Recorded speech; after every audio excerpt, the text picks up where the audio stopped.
40 ans. C'est le temps que Noé et tout son équipage ont passé dans l'arche.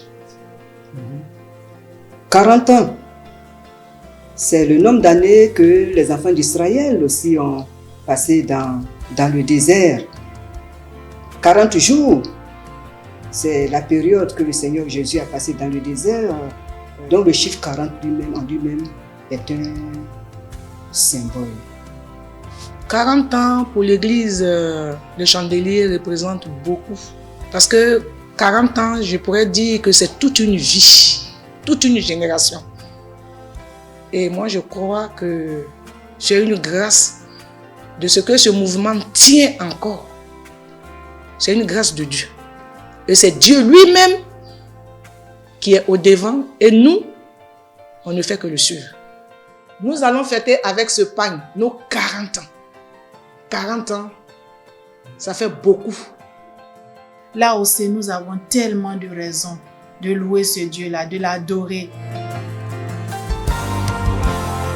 Août 1994.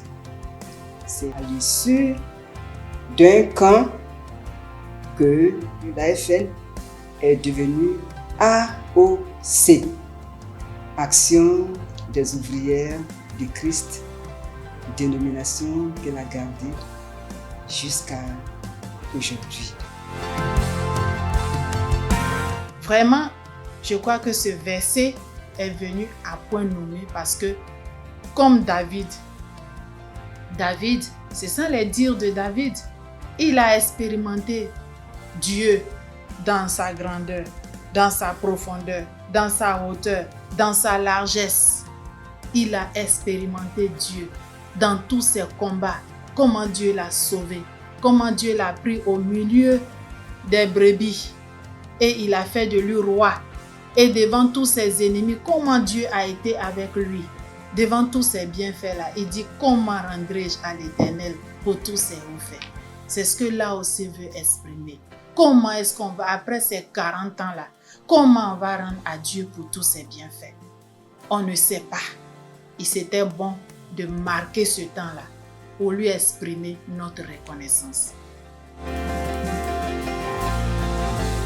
Je dis toujours au sein du chandelier, je dis il y a AOC et puis il y a AOC. Parce que AOC, Action des ouvrières du Christ, et puis AOC, Action des ouvriers du Christ. Ah ben oui, s'il y a des ouvrières, il y a des ouvriers. Donc je souhaite bonne fête aussi à tous les ouvriers du Christ, avec toutes les ouvrières du Christ. Que le Seigneur vous bénisse. Mon mot de fin, c'est que les femmes se lèvent, qu'elles se lèvent dans les cotisations pour que le lycée d'excellence que nous avons commencé puisse être achevé. C'est vraiment un cri de cœur que les femmes donnent ce qu'elles peuvent. Toutes les femmes, autant que nous sommes, que le lycée d'excellence, qui est un puissant instrument d'éducation de nos enfants, d'encadrement de nos enfants, soit achevé. C'est d'ailleurs le premier lycée évangélique des Assemblées de Dieu de Côte d'Ivoire dans le Grand Abidjan, puisque c'est à Dabo que c'est situé. Nous encourageons les femmes à réagir. Que le Seigneur nous bénisse.